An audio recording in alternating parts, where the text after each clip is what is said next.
Hello and welcome. I'm Diane Blazik. I'm the Executive Director of All America Selections and National Garden Bureau. We are here today with our three panelists. We have Barbara from Crescent Garden, Lisa from Danziger, and Katie from Monrovia. To kick things off, we're going to start with a fun little poll. So, we're going to ask all of our attendees, where exactly do you get your container inspiration? Once our attendees voted, you can see that garden centers and websites were the two primary ways that people get inspiration. Our second poll asked whether our attendees wanted to design and make their own or if they wanted to pre-purchase combinations. And you can see we had a DIY audience, which then led us to our good plant combinations page on the NGB website, which is just a wealth of information and ideas. Since we're talking about container gardening, you have to start with the container. And what are the different types of containers you can use? Well, there are hanging baskets. This shows a basic plastic hanging planter on the right, as well as an upgraded wrought iron hanging basket that's lined with coco coir. Next up, we have window boxes. Again, we have a similar wrought iron hay rack, which is lined with coir. And then you have a plastic molded window box with a tray that can hold additional moisture and water. And then there, of course, there are many types of decorative window boxes. No matter which one you choose to use, keep in mind that there is a limited supply of soil, which also means that they may need additional watering throughout the growing season. Then we get into the standalone decorative containers, of which there are a vast number available. The two shown here are terracotta or glazed pottery. Both have their advantages. However, both of them do need to be brought indoors in colder climates because of the danger of them absorbing moisture and cracking from the freeze and thawing temperatures. There's also wooden types of decorative containers, and here you have to make sure that you're using a wood that is not treated if you are growing edibles. Then we have stone and hypertufa containers. What you want to make sure if you're using one of these is that they have drainage holes. Then Barbara from Crescent Garden explained the many benefits of a lightweight form molded container, many of which her companies make with self-watering reservoirs, which really takes the work out of watering your combination container. When our panelists were asked what is the most frequently asked question you get about designing or planting containers, their answer is that the most frequently thing they get asked about is watering. How do I water my container? How often do I water it? And the answer is it depends. It depends on the plants, it depends on the weather conditions, it depends on the location. So your best intuition is to check the water, look at the health of the plants, and react accordingly. When our panelists were asked about common terminology used in combination planters, the first one that came up is monoculture. And this is when you're using the same species of plant except in different colors. For example, this petunia hanging basket made with dark purple, lavender, and white petunias. Along the same vein are monochromatic combinations where it is the same color used, however, it's with different plants. And here you see a gomphrena and impatiens, both in a beautiful shade of lilac purple that makes a stunning combination planter. And these terms you've probably heard of before when talking about combinations is think in terms of a spiller that spills over the side, the thriller that's the height in the middle or back, and then the filler that fills in all the empty spaces in between. These three components are sure to make a good combination. However, don't discount the appeal of a single stunning specimen in a container, which you'll hear about later in the webinar. Naturally, one of the next questions is, what exactly can I plant in a container? And the easy answer is pretty much everything. Our panelists cited passion flower, different types of shrubs, vegetables, you name it, just try it. If it doesn't work, then next year you'll know what not to plant in your container. And of course, there's the question, what about the potting soil to use in the containers? Always use a good quality mix made specifically for container gardens. And please never use fillers in the bottom of your containers, such as plastic jugs or styrofoam peanuts, as once your plant's roots get down to that area, they will have no soil and no nutrition left with which to grow.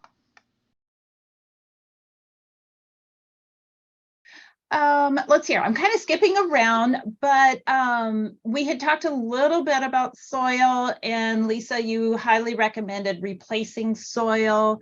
Okay, so what if we do want to reuse? So it's not going to be as good as fresh soil, but if we chose to reuse even like half the soil that was in, okay, so maybe I'm being cheap, but I'm guilty right here. My okay, husband and I, we good. do it a lot. Mhm. I like to just, my husband's also in landscaping. He's a landscape architect. So we always have really large leftover pots from trees and stuff.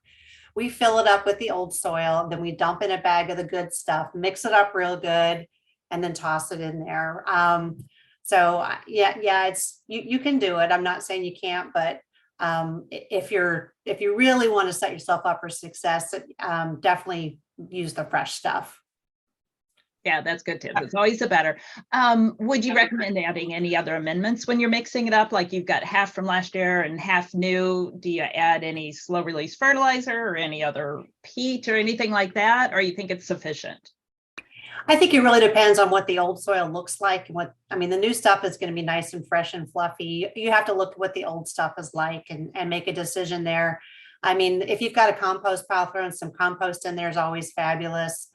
But in general, if it worked well for you last year in that container, then it's probably still pretty good. It just maybe doesn't have the same nutrients as it did before. Yeah. While we're talking about this, I want to just throw in real quickly a question I get about putting things at the bottom, filling like rocks or something at the bottom. I am a big proponent of filling that planter all the way up with your soil. And people go, oh, but it's and a good planter is a well-made planter is going to have room for a lot of soil in there. So it's going to cost a lot to fill that up. But when your plants are growing, and if you have especially a long growing season and they're sending those little roots down, when they get down there and all they're hitting are, styrofoam peanuts or pieces of clay or something, they're not going to be happy. So the more soil that you have in there, and then as you notice, it dries from the top up, from the top down. So there's going to be more moisture at the bottom. So you want those roots going down and finding their soil, finding the nutrients. So that's just my 2 cents is just fill the whole thing up with soil. And that goes along with what I was saying earlier, is the larger the container, better, because you want more soil. So don't fill it up with empty milk jugs. That's not going to give you that soil that you need for a really good, healthy container. Yeah.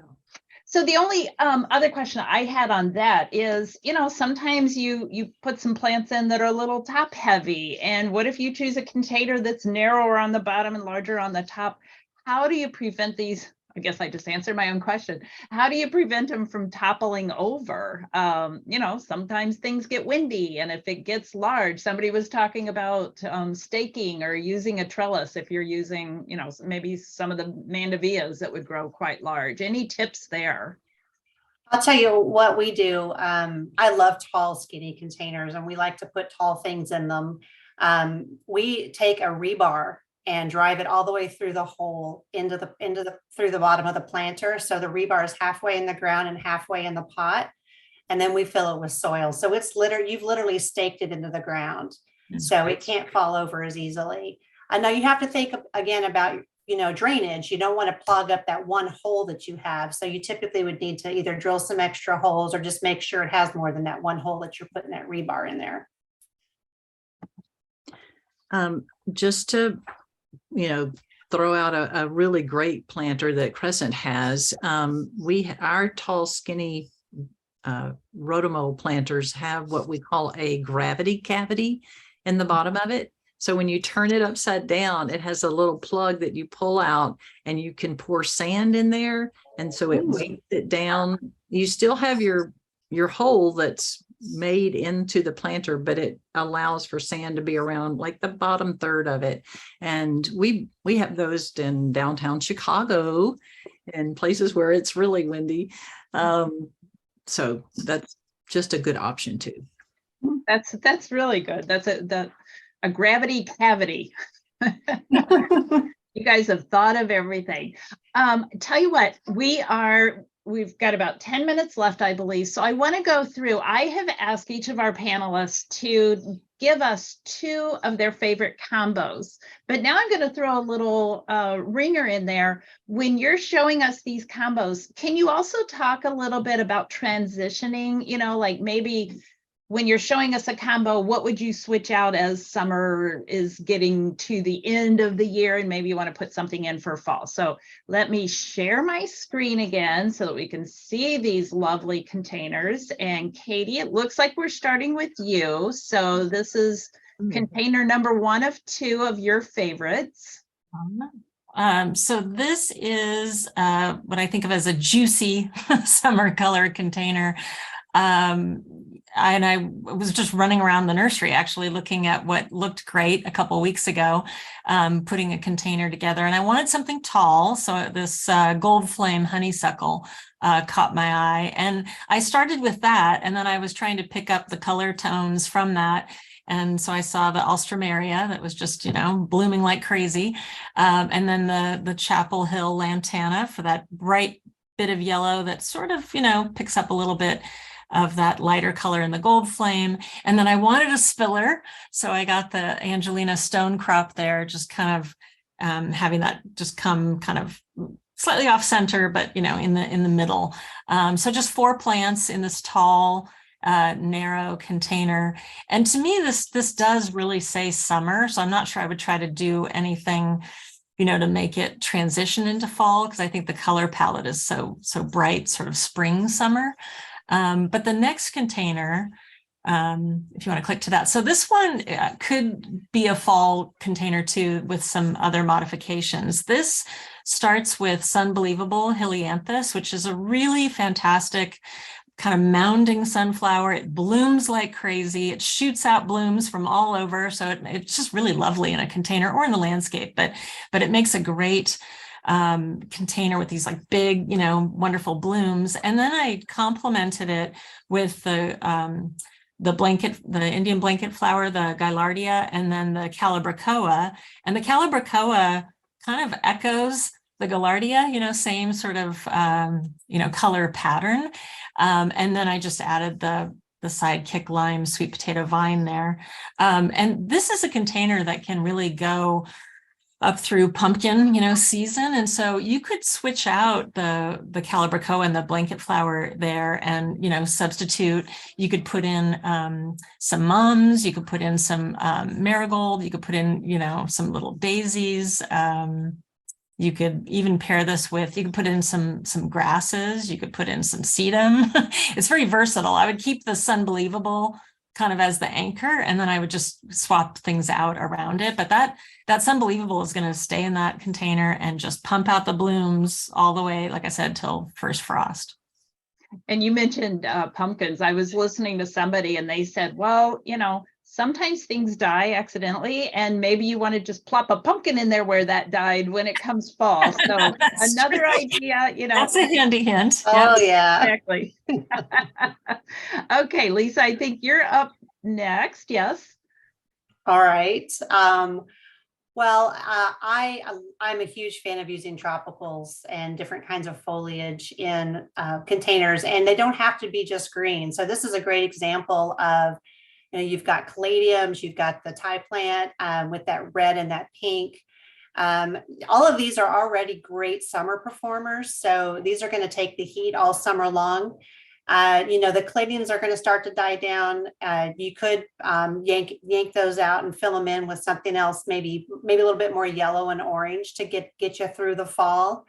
But honestly, this one is so full that I think you could probably just pull out those caladiums and you would have pretty much a fall looking container already, as the rest of those heat tolerant plants continue to grow.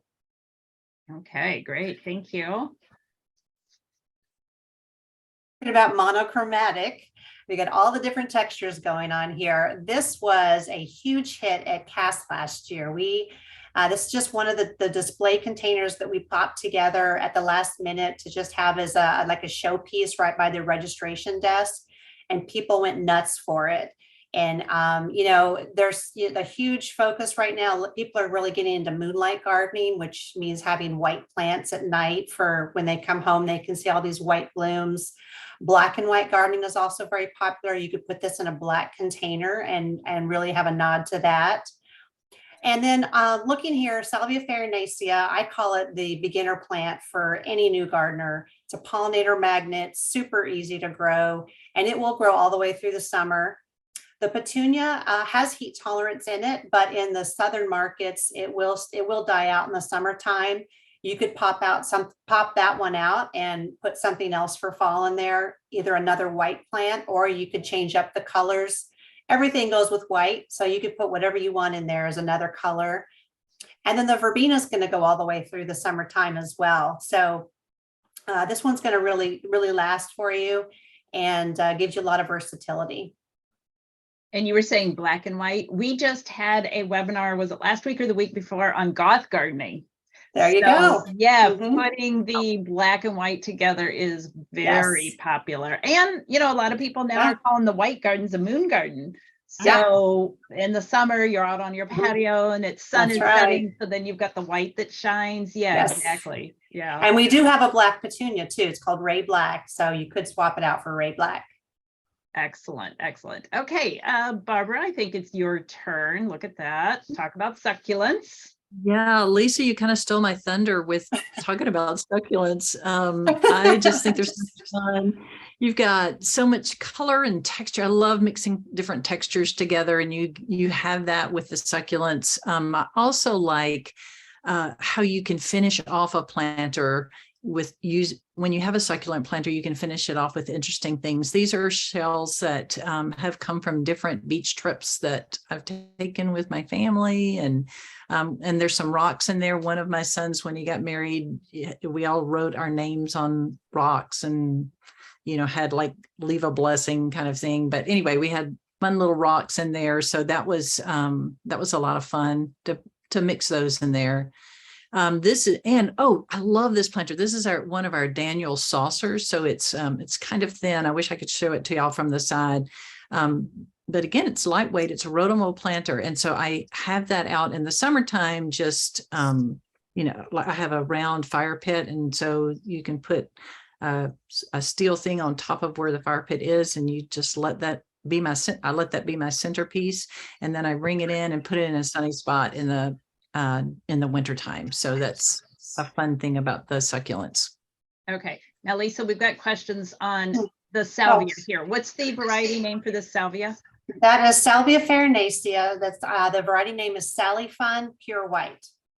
Sally Fun Pure White. Okay, great. Thank you. Sorry, Barbara, I had to interrupt and go back for a second. That's all right. That's cool. You look gorgeous. Okay, here you go. And this is one of my favorites because I love the variegated ginger, and I love this it looks like a little caterpillar plant. It's called the chenille plant. It's really, really fun and funky. Again, it's lots of different textures that you can put in there. And then I've got a little bit of the creeping Jenny, which I had one of the girls that worked with me all the time called it Creepy Jenny, which was kind of fun. But you were talking about trading things out. So this is actually in one of our flex planters, and our flex planter is a self-watering planter that has an insert that you can change in and out. And so I like to bring this inside because I love to keep my variegated gingers for several years. And so the outside one has a hole that's drilled into the side to allow it to drain. And then all I have to do is take that, pick it up, and then put it in my inside pot, which does not have a hole in it, and for the winter time. And then I can just fill this one, with an evergreen, or again, I love red twig dogwoods and planting those around with heucheras. And then I just take them out and plant them in my yard somewhere afterwards. But that's just my change out idea. Quick question on creeping or creepy Jenny. If it escapes from the container, is that one that you want to be careful with because it might become invasive? It might become invasive, or it might become a really good ground cover for you. It just depends on your perspective. There you go. And It can it be depends invasive where in you're some located. regions. Yeah, some regions you can't even, you're not supposed to be able to buy it because it isn't. Oh, Yeah. really? Yeah. Okay. Yeah, exactly. So that's one of those things, is just check with your local state office extension. Maybe they can tell you. Your garden center should be able to tell you. We definitely have had a lot of questions on invasives, more and more as people are learning. You know, we got all these new gardeners from a COVID, so that was good. How about if we wrap up with maybe one more design tip or transition? It's up to you. You guys can choose design or transition, and we'll let each of you do your one last tip to conclude our webinar today. I'll go first. I would say, do not be afraid.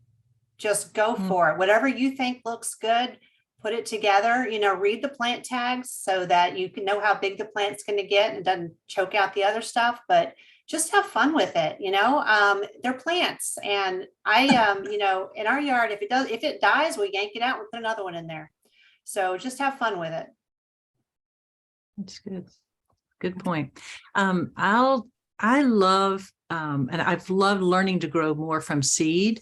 And so when you're talking about transitioning, a lot of times if you want to start with some smaller plants and then you put some seeds in there for petunias or, you know, or strawberry seeds or something around the edges to have them come off, it's a fun way and a less expensive way than buying a whole lot of bigger plants. It takes a little bit longer, but have fun trying to grow some things from seed in there. I mean, a package of seeds is not going to cost you that much, and you might have some really fun things like zinnias or, you know, other things that are really easy to grow, or grow your own tomatoes, you know, in there. So have fun trying some new things like seeds. That's a great tip, Barbara. And putting my All-America Selections winner hat on, I will say that, yes, there are a lot of All-America Selection winners sold from seeds. So you can buy the plants. Somebody commented like buying a plant, especially a larger plant, instant gratification. But then if you want that self-confidence that comes from starting your own, you can do that too. You can start them earlier and you won't have to wait. So a lot of good options. Sorry, Katie, I think I spoke over you for a second. Oh, no, that's okay. With the instant gratification idea, I think planting just a larger plant, just one plant in a container, can be such a striking statement. But you know, that's another way to go. If you're feeling a little unsure about combinations, even just picking one beautiful plant and a beautiful container and you know, having that pair just be a really great accent is wonderful. I love that. Here we were talking about combinations, but you're right. You don't have to do a combination. You can do one stunning plant and just have a very sophisticated look to it. Yeah. Diane, real quickly, what's the name of the seed for the canna that grows, the AAS canna that's that grows so well? Sorry, I'll put you on the spot. Never mind. That's a great one to grow. South Pacific. There we There's go. South Pacific orange and a South Pacific Scarlet. red. Yes, Yeah. scarlet. Yeah. Thank Those you. are great to grow from seeds too. They're very easy to grow, and that makes that thriller part of the combination container. Yeah. Yeah. Well, goodness. Okay, we could talk for like another hour, maybe 2 hours. I'm ready to go home and put my combinations together.